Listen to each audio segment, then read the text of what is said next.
Your brain is struggling, and there's a 1,400-year-old solution you've never heard about. A 7-verse chapter that Muslims pray 17 times a day, and most of them have no idea what they're actually doing. But here's what's wild.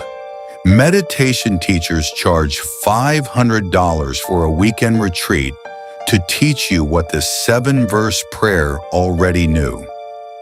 Today we're breaking down the most profound chapter in the Quran, showing you something science just confirmed what Islam has been saying forever.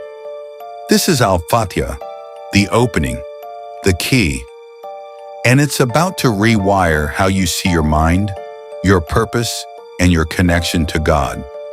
Imagine you're given a massive instruction manual. It's 604 pages long, thousands of details, but someone tells you, actually, you only need to understand 7 verses. Everything else is just explaining those 7 verses. You'd think they're crazy, right? In Arabic, it's called Al-Fatiha, which translates to the opening. But scholars also call it al-Kitab, which means the mother of the book. It is called the blueprint, the foundation, the key of the entire Quran. Think about it this way. Every chapter that comes after is just unpacking this opening. All the stories, the laws, even the warnings, all of it traces back to these 7 verses. But here's what most people miss. There is a hidden structure. If you understand it, you understand the structure of human purpose and the pattern your brain should follow. And if you understand the journey of Al-Fatiha, you understand the journey your soul is meant to take. So what are these 7 verses, and how do they contain 604 pages? Let's find out. The very first question Surah Al-Fatiha answers is simple, direct, and powerful. Who is God?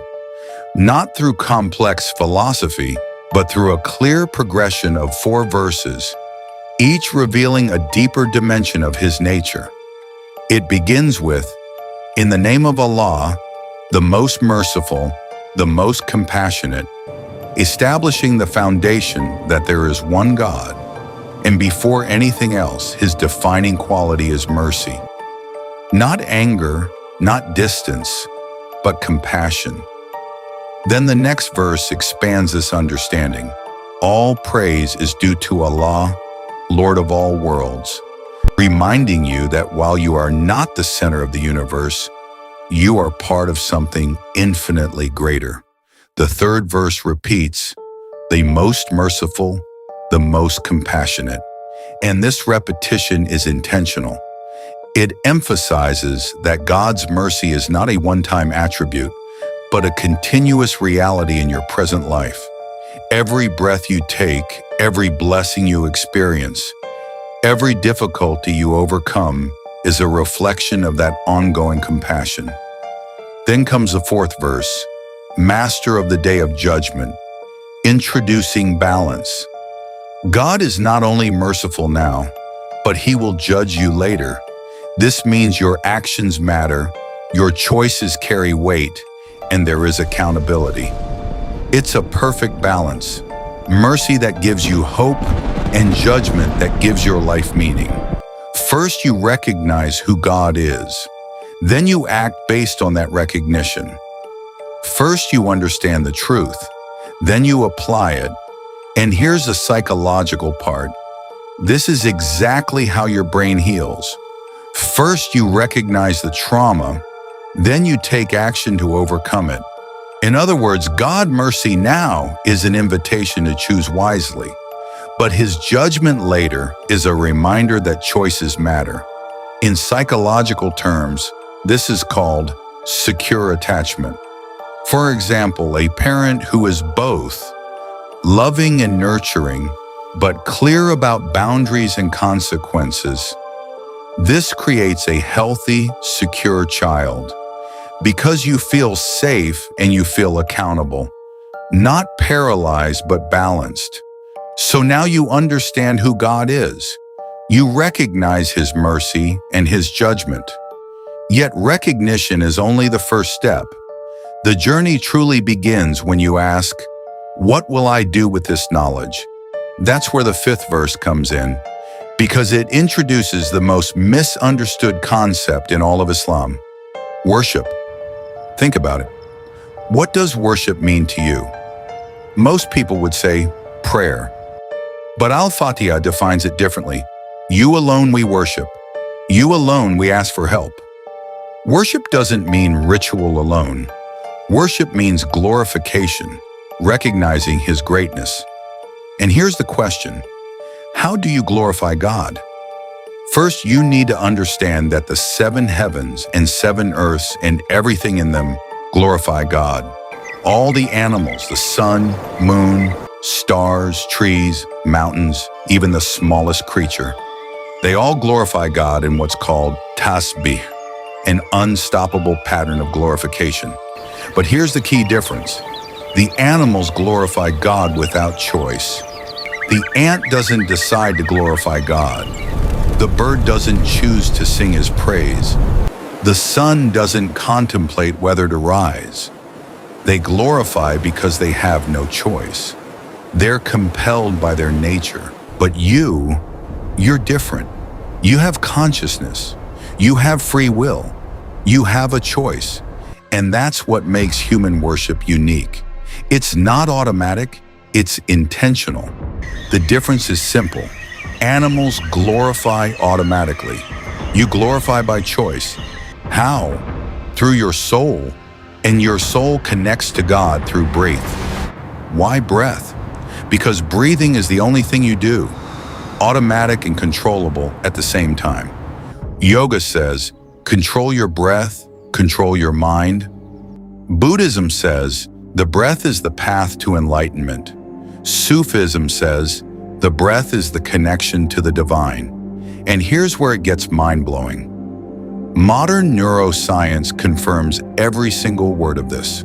When you control your breathing, your reasoning center activates, your fear center shuts down, your happiness chemicals increase, your stress hormones decrease. So the first step of worshiping God is not prayer, not fasting, not charity. It's connecting your breath to your soul to God. It's the foundation that makes everything else possible. When you pray, you breathe. When you recite the Quran, you breathe. When you give charity, you breathe with intention. When you fast, you're aware of your breath. It's all connected. And that's why meditation practitioners say, master your breath, master your life. Because your breath is the gateway to your soul, and your soul is the gateway to God. Now you're about to discover why 90% of people fail as their spiritual journey. Not because they don't know the techniques, not because they don't have the tools, but because they're fighting an invisible enemy. An enemy that's been studying you since before you were born. An enemy that knows your weaknesses. The 6th verse warns you, guide us to the straight path, because Satan has a trap, and you're probably already in it. But where is this straight path? The Quran answers this by exposing the main distraction that pulls us away from it. It mentions that Satan will approach humans from in front of them and from behind them. This is deeply symbolic. In front represents the future, and behind represents the past.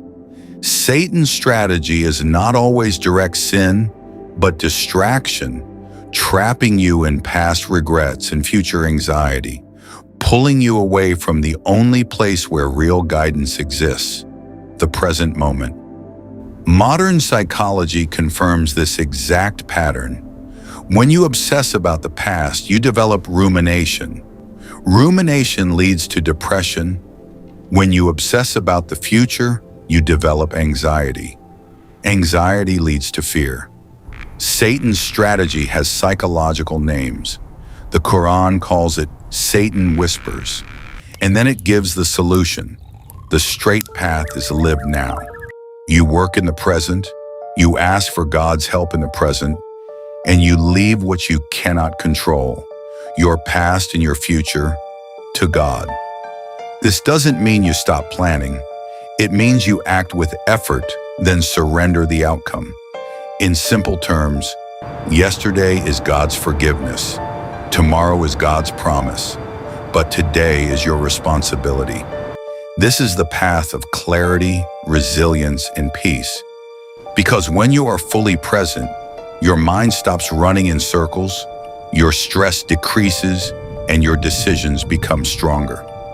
This verse of Al-Fatiha is teaching something powerful. The path to God is not in your regrets or your fears. It is right here, right now. So far, Al-Fatiha has taught you who God is, how to worship God, where to find the straight path. But there's one question left unanswered. Which path do I actually choose? Because if Satan is trying to distract you from the straight path, that means there are other paths, and you need to know the difference. The 7th verse is the answer. The path of those you have blessed, not those who earned anger, nor those who went astray. This verse is not just a prayer, it's a warning, because there are multiple paths, and you need to know which one to avoid. The first path is the path of those who knew the truth, but walked away from it. They saw the signs, they understood, but something inside them chose comfort, ego, or power instead. They silenced what they knew was right.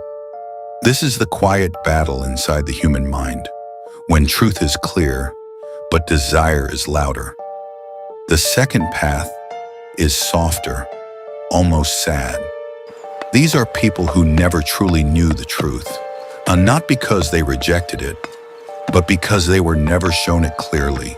They lived in confusion, in limitation, trying to find meaning with what little they had. And the Quran reminds us, they are judged by what they could have known, not what they didn't. The third path is the most dangerous. These are people who received the truth, but reshaped it. They softened it, adjusted it, made it fit their comfort. They didn't reject the truth, they edited it. And over time, the path no longer leads where it should. And then there is the fourth path, the path of those who were guided, the ones who saw the truth, understood it, and chose it, even when it was hard, even when it cost them comfort, even when no one was watching. They chose truth over ease, responsibility over escape. And because of that, their hearts became aligned, clear, steady, at peace. And now, the verse is no longer just words. It becomes a question. Which path are you walking? Are you turning away from what you know is right? Are you lost, searching without clarity? Are you shaping truth to fit your comfort? Or are you walking the straight path, even when it's difficult? Because in the end, the choice is yours. Let's step back and see the whole picture. Al-Fatiha is not just a prayer, it's a blueprint for human consciousness. You understand God's nature, merciful now, accountable later. You connect your soul to God through breath, through presence, through meditation. You work hard now, ask for help now. Leave your past and your future to God. You choose the straight path, not compelled, but committed. And here's what's happening in your brain. Your emotional centers are active. Your body and action are aligned. Your soul and consciousness are awake. This is integration. This is wholeness. This is healing. So here's my question for you. Are you living in presence or lost in the past and future? Are you connecting with your soul or numbing it? Are you choosing consciously or drifting? Comment below. Let me know your thoughts. And if this resonated, please subscribe. Because there are more chapters in the Quran and the Bible, more blueprints for your soul, more truths hidden in plain sight.